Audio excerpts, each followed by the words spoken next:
Okay, let's see James Wright. Can you introduce yourself? Well, thank you very much for having me on today's podcast. My name's James Wright. I'm an ACCA member from the UK, and I'm looking forward to today's recording where we're going to walk and talk through my experience to help someone who's listening in. Before we jump into a difficult question, I want to ask you, can you speak Indonesian language? Small bit. Okay, let's have a conversation. Terima kasih. Okay, terima kasih. Terima kasih. It's thank you, right? Sulaiman Sorte? Sulaiman oh no, I'm getting mixed up now. Okay. Halo, apa kabar? Apa kabar? Nice to meet you. Kabarmu baik. Like, your kabar is good, you know? Oh, thank you very much. Terima kasih. I've not read page 2 of How to Speak Indonesian yet. Oh, you have the book for How to Speak Indonesian? Yeah, it's got dust on it. But I go on recommendations what people have said. James, you need to know these sort of phrases. So when I go out running in Indonesia, lots of people think it's funny that an English guy is running in the heat. So you just say, oh, pagi, pagi to them, and they will say morning, morning back. So how's the people in Indonesia? Marvelous. Everyone is so friendly, whether it's on the flight or I'm going around the universities or in class. Everyone's super friendly. They just want to say hello. And I think some people have never met anyone from the UK or England. Or I was on a football pitch in Surabaya, and I think the young children thought automatically I'd be very good on that. It was okay, but they just sort of are just so ecstatic. They run up to you and go, "Oh, Beckham, which very flattering." But yes, sorry, David, if you're listening to this. People will see oh, it's Bule. Look, there's a Bule. Yes, yeah, I recognize that word. Okay, let's start with one question is I would ask you personally. Can you share with us your academic background and how you became interested in accountancy and finance? Yes, certainly. So to help anyone out who's listening to today's recording, I'm currently a senior lecturer at the University of Lincoln in the UK. I teach everything from accounting and finance modules there, so the usual financial reporting, financial management, and then I also head up the MBA program. So anyone who comes onto the MBA, wants to start their own business, I teach them how to go through all the finances and then also some personal investments on there. So that's what I do on the day-to-day role. And then from my qualification of ACCA to be a qualified accountant, I then went on to go and do my master's, which was in accounting, where you sort of specialise in a few more areas. So I like football, so I did mine on football finance and the finances of the Football Association in England on that. Away from that, I've done bits of teacher training, and then it's really just continuous learning about reading the right books on personal finance. So you've probably heard of Tony Robbins on there, classic personal finance example. And then really just going on to other things such as social media, and now just expanding that into helping other people from my experience, really. So I was just wondering, because you were talking about how you have classes and you have your interests. So how do you manage your interests and your classes and make it more feasible for you to complete all of it? Yeah. So I try and relate it back to my experiences when I was a student, sat on the other side of the desk, where you think to yourself, oh my word, do I really want to be doing audit and assurance today? Or should I just go to the mall with my friends and eat tacos or something like that, maybe? And you go, which one is more appealing on there? So you have to relate it to real world examples that students will see in the news. I also try and relate it to real world business that students go, oh my word, if I really want to pay the price and start my own business, this will be the income I generate, less all the expenses to get me the profit. These are the assets the business would have, linked to the liabilities, what would happen here? All these sort of variables to get you thinking as to, well, what if I set up that business and this is the knowledge that I'd actually have to apply on that? And then it links into other areas such as personal finance. So if I was to ask you guys here today, are you good with money or bad with money, would you say? Good or bad? We have to be good at money because we're doing accounting. I don't know. There'll be people listening to this going, oh, James, I do accounting and finance and I am terrible with money. And it's the difference between investing for the long term, that, your future actual benefits and maybe your pension on there, financial freedom, passive income, all these things that link into accounting and finance to make your money work harder for you or no? I think personally, at people our age, I'm 17 right now. You're 17, so oh my gosh. For the camera, everyone who's watching it live, I am not 17. Yes, I'm nearly double your age. Good grief. But carry on. Let's work it out now. Our age people, I think they have to know like how much they their income or not. Personally, I have like my own book. Where, every day I spend and all I write, and like I can consider myself like if written in percentage. Yep. My income is like 70% and my outcome is 30%. Yep. That's really good. Oh yeah, that's really good. You have to realise we have a credit card culture, I'm afraid, where lots of people live above their means, which means that they spend more than they make, which you've got to ask yourself, 17 years old, if you're working full time, imagine working hard for a whole month. You go to the office, 9 to 5, long hours, weekends where you have the time off, and then at the end of the month, you have nothing to show for it. Is that a reality what you want to have for yourself? And then you have to realise that unfortunately that is a reality that lots of people live. But what's my main experiences from Surabaya on that? So whilst I was out in Surabaya, for context, it was teaching ACCA classes, audit and assurance, financial management. So we had classes in the day. I'm big on time management and I like to look after myself. So it'd be going to the gym either before or after work. So you're socialising and networking with other people who work at the institution where I was at down there at Petra University. And then after classes, it's my responsibility to say, right, what are we having for dinner tonight, James? And as I'm sure some people listening to this who maybe have gone to Surabaya before know, there are very little pavements there. And I don't have a moped or a car. So literally wandering down the streets of Surabaya, going and trying all the little local restaurants and cafes and all the little nibbly places. And for context, some of these people have never seen an international person before. So they all want to come say hello. Chicken and rice? All these sort of things there. But everyone's super friendly. And of course, I've always got time to actually just have a chat, introduce myself, say why I'm here. They're all interested, which is really nice. Never felt intimidated at any point at all. Only had a mild incident where I nearly got hit by a moped, but it was a small one, so it was okay. Near miss. But generally, overall, absolutely fabulous. And 100% I'd come back to Indonesia again, assuming I'm invited. So, you mentioned that you were studying and working at the same time. Yeah. Right? So what were some of the challenges that you faced, for, being a student and being a lecturer? Okay, so coming on to the first question as to just picture it now, that if you've got the responsibility of working a job 9 to 5, you've got all the commitments of that, looking after clients. I used to have to teach some of the trainees through the accounts and taxation as well. So that's 9 to 5, you're in the office. Then you've got the time to actually commute and get to the office. Then also preparation for it, food prep as well, looking after yourself. So that's already a lot of time taken up, which then on top of it, I've done every form of study. I've done face-to-face midweek, I've done face-to-face weekends, I've done evening lectures, I've done morning lectures, I've done recorded, everything. I've done self-study for exams I've failed. So it all comes down to then working out what is your available time. That is the key thing, where everyone listening to this is in a different situation. I don't have any children or anything like that, which I'm sure you guys at 17 don't have children either as well.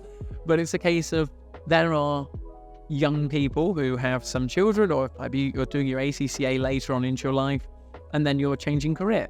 So you just got to sit down at the end of the day and say, right, tomorrow, what are my absolute priorities that I have to do? And that is the commitment of working. And then you look at it and you say, oh my word, I've actually only got probably about an hour to study. And if I don't study in that time, I've got no other time available for me to do it. So that's the mindset that gets you thinking, how badly do you want it? How can you actually make more time for yourself? And also it cuts out the distractions and the procrastination of, say, Netflix, for example, on there. We go, hang on, an hour of Netflix versus an hour of studying. I know which most people would do. But if I said to you the outcome would be you are a qualified ACCA accountant, that you can practice anywhere around the world, you go, sounds pretty cool to, the opportunity cost of watching Netflix on there. So it comes down to how badly do you want it? So your motivation was more of like the end goal, right? More than anything else. Like it was kind of like what you achieve in your career, right? Yeah. So if you don't have a goal, if you don't have a target, then where are you aiming at? What are you going to hit on there? So you've got to sort of picture in your mind that moment that if you guys are on LinkedIn, it's a social network for professionals, that when I first downloaded it, I logged on and you got people posting their photos of them with the certificate, and you just sort of got a picture and go, when I get my certificate that day, I'm going to have a lovely big smile on my face and just go, there you go. Now, because the journey through your ACCA studies and what you go through in life is there are plenty of ups that lots of people are willing to post online and show marvelous faces to it and everything, but nobody shows the downsides of I used to be personally really, really fat as well on that, really fat. So I'm currently I weighed in today at 87 kilograms. So yeah, not too bad today, it's all right. But I used to be ticking on for about 100 kilograms when I was studying because I didn't look after myself, I didn't exercise, I didn't eat the right things, and I didn't get the right balance on it as well. So all these things that you can sometimes take it too far, and then you need to sort of reflect and go, hang on a second, this is not what you signed up for. You got to have a real balance. And that was one of the reasons why I started making content, because to share my experiences so someone else didn't make the same mistakes. Oh, so you're also a content creator? I am, yes, for my sins. Me myself is also a content creator, but it's really hard to manage time, like time management is really hard. Either like you do content, study, so it's really hard for me to, one of them, but I want to do both of them, but it's really, really hard. Do you have any suggestion to how to balance it out? Yeah, so the classic phrase I always refer to is the actual discipline or regret on that, okay? Discipline and regret. If you were to look back on your life in 10, 20, 30 years time and you go, oh my word, I should have started that business, I should have posted more online, I should have done this, then you're going to have instant regret on there in the future. That this is where the regret weighs kilograms on there. It weighs tons. Discipline is little ounces on there. It's just little marginal gains every day. And there's a classic Mel Robbins quote that really resonates with me, that when she was going through a rough time in her life, she just said to herself, nobody's coming. Nobody's coming to get you out of bed in the morning when the alarm goes off at 6 a.m. Nobody's coming to tell you to post that video online. Nobody's coming to review some ACCA notes because it's going to help out thousands of people around the world. And then when she got these things going through your mind on a daily basis and you surround yourself with people who are like-minded as well, that's why I always advocate to get in touch with other people who are studying, because then you can pull yourselves through to help each other out. So basically just hanging out with smart people. Easier said than done, but it's a case of if you hang around with a load of runners, you'll become a runner. If you hang around with losers, you'll become a loser on there. So these are choices. It's cause and effect on there. Every action has a consequence. So it depends on what actions you're willing to take in your life and what consequences you're willing to bear. James, do you have any role models, someone that you looked up to since you were young?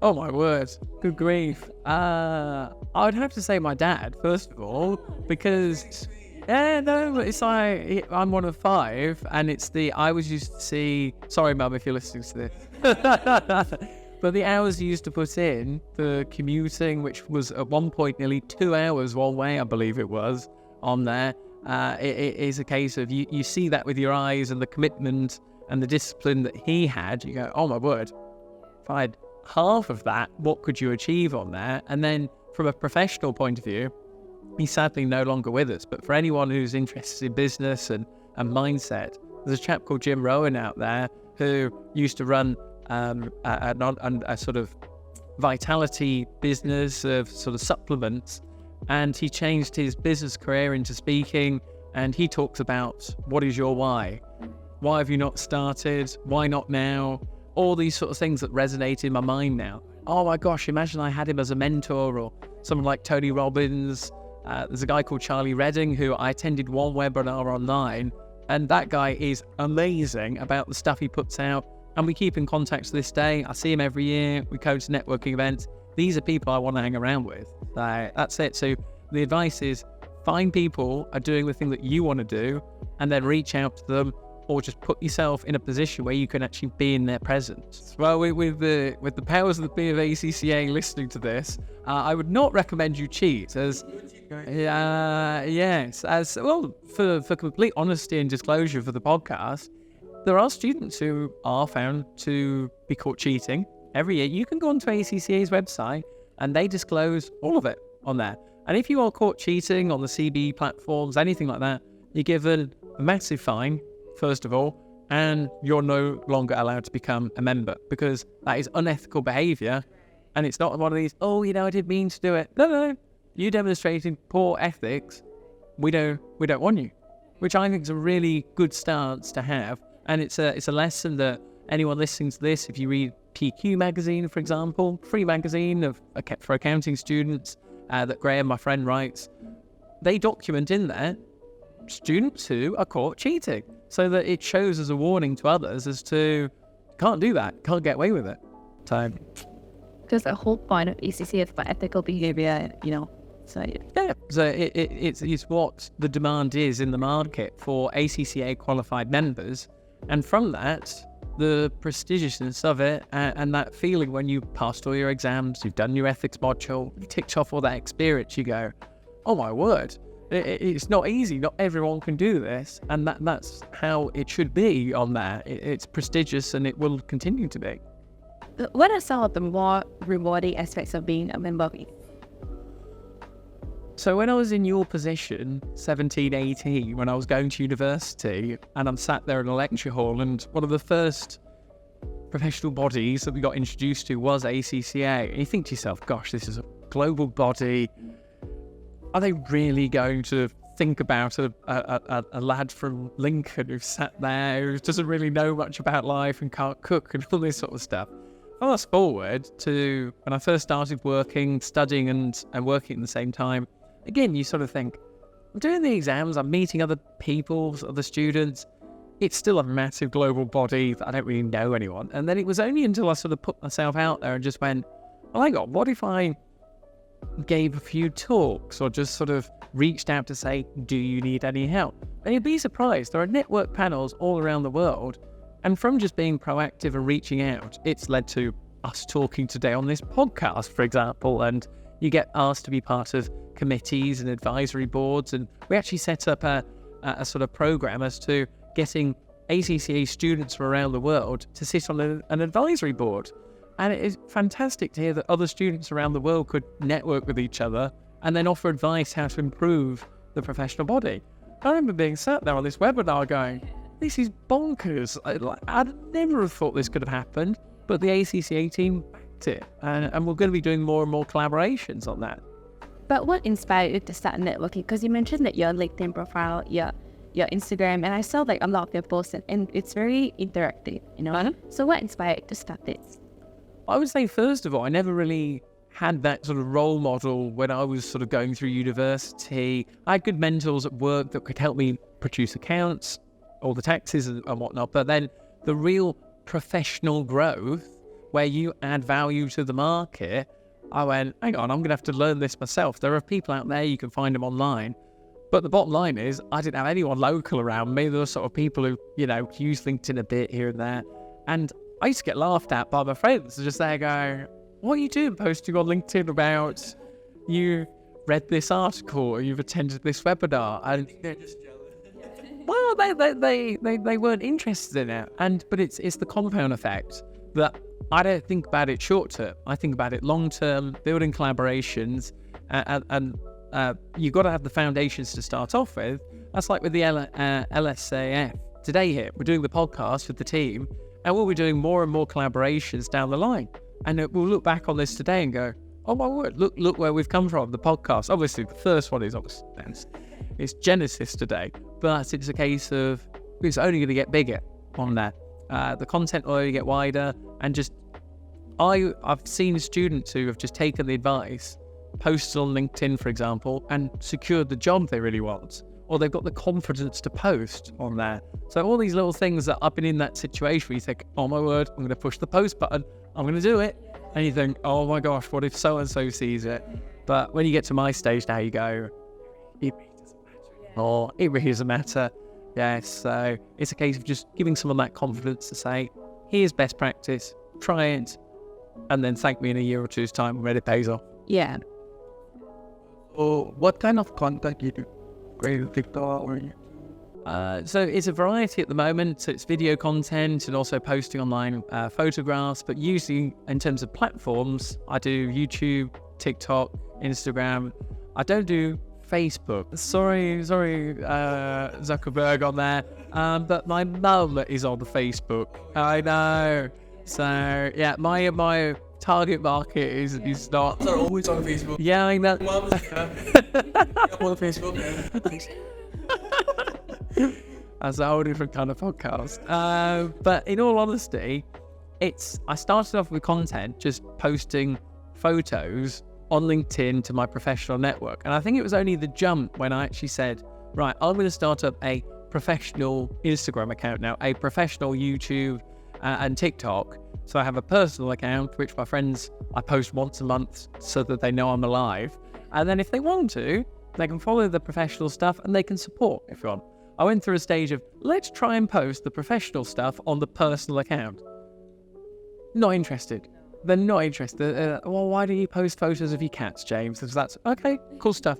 So that was the first kick on. I say, right, we all go through life and they always have that moment where you've got to decide, is it time to jump? Yes or no? And if you reach that moment where you're going, oh, should I do this? Should I not? That is the time to do it. That is the sign to say, oh, we're reaching the edge of our comfort zone here. And it's that next step that on the other side, that is where growth and you're building yourself up there. But there are people here today, if they want to just remain comfortable, just keep ticking along, whatever, I ain't got a problem with that. But it's a case of, if you want to, the opportunities are out there.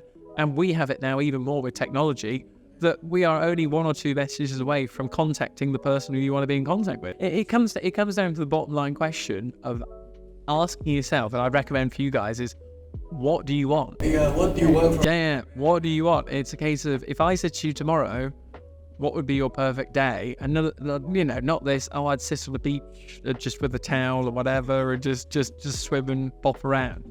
But that's going to be cool for a day or two, but long term, it's not going to actually stimulate you to actually be adding value to people or giving back, whatever it may be on there. So thinking about what do you want and then putting it into practice, because it's not just an overnight success, usually on there, but it's the disciplines every day and the marginal gains of it just builds, it compounds. So just get started on that. You can use all those corny phrases of a journey of a million miles starts with the first step, all that kind of stuff. So it's up to you if you want to take the first step or not.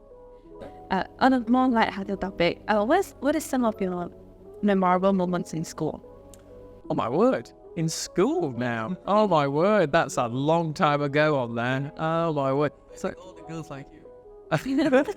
school was a long time ago. Yeah. So Popular in school? no, not a popular kids. Oh no. So I used to be very for the viewers at home. I'm about 6'2" now, but I used to be about 5'2". So later on in life, I actually decided to start growing, which helps on that. But it was more sort of at school. I was interested in sports, doing the academic side of it. I'm the eldest in my family, so when you're the eldest, you're the first one to experience everything. So you're like the test puppy to go, come on, you give it a go. Mum and dad will learn all that. But just trying to come out of your shell a bit more, just try a few more things on there. I wasn't the most confident person at school on there. So it's just everyone goes through life in different stages, and you just got to compare yourself to who you were yesterday. Not what, unfortunately, most people do is they go through, scroll Instagram or something like that, and they go, oh, look at so-and-so, this is cool, that's what they're doing. I still Instagram for motivation. Do you? That's all right. It's there's some people out there go about motivation that you don't need. Motivation doesn't actually exist. It comes from yourself. Yeah. It comes down to, like we talked about, as to what do you want to do. Yeah. Did you always want to be part of it, the ACCA Society? Yeah, so when I was at university or picking my university course, I was thinking to myself, I really want to go work in a business or even start my own business from that. And then I did a bit of research online, back in the day on the old computer going, how do you start a business? Or why do businesses, I think I put why do businesses fail? And then the top bit was because people in business don't know the numbers. So I went, I better click on that. And it gave some really interesting pieces of advice as to all the top CEOs of the blue chip companies, FTSE 100, the big US tech firms. The main people on the boards are all qualified accountants because they know the numbers, they know how the business functions. So it's all well having a degree in a certain field or having experience and being really good at, say, advertising or whatever it may be. But the bottom line is, if you cannot manage the cash flow of your business or the ability of what you're selling, whether it's a product or a service, then that is why so many businesses fail. So if you can understand the ins and outs of what the business is doing, like I have 2 businesses now, it's a case of you can work on it and go, I see what's going wrong here. That's taking up a lot of my time. That's taking up a lot of my capital. Where's the cash flow from this? Who's this customer who hasn't paid? And these are the things that is the main reason why I got into accounting, because from a business point of view, that's where you can really add the most amount of value. And then taking difficult concepts and explaining it to other people, clearly. So what are some benefits of becoming an ACCA member? Well, there are a few to kick off as to I went through the process to become an ACCA member. The first one is the global recognition of the professional body, so that I've been traveling around the world and even people who don't work in the accounting sector say, hang on, I've heard of ACCA. I know so-and-so from accounts who's a member of it on there. So first, it's that it's known as sort of the global passport, that who knows where our careers are going to go, but if you went to the Middle East, if you went to the UK, Europe, yes, definitely. I mean, it's a case of I go and travel around the world to sort of help students, give them that voice to say, well, what would I wanted to know if I was in your position?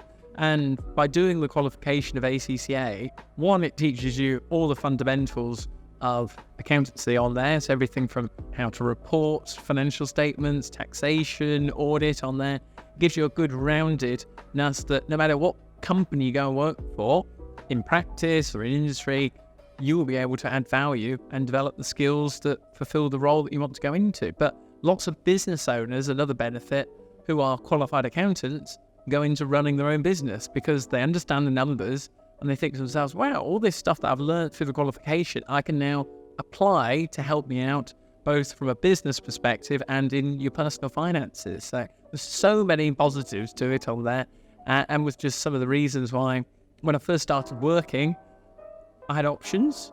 I can only be honest for this podcast for people watching, of other professional bodies, but it was the members who were working alongside me were just such massive advocates.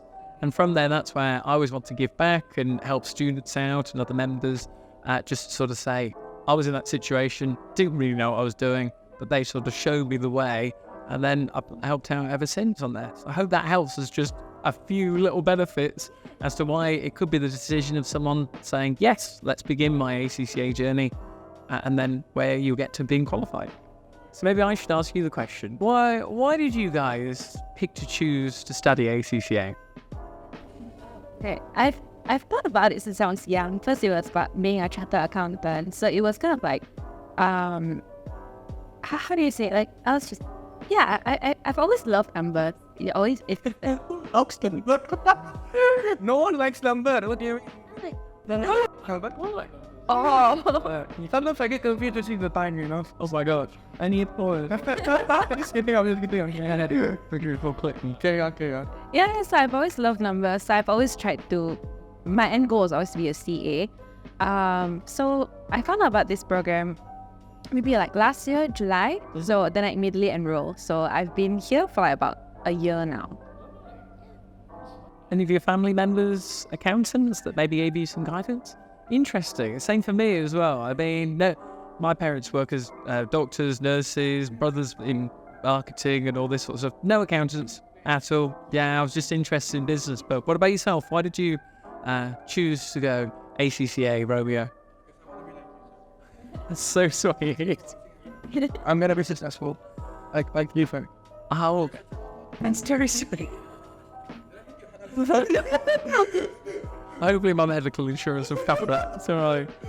Sir, thank you so much for joining us today on our podcast. It's such a pleasure for you to join us. Appreciate you so much for coming here. Thank you so much for having me and to the LSAF team as well who have put on today's podcast. Sorry, feature.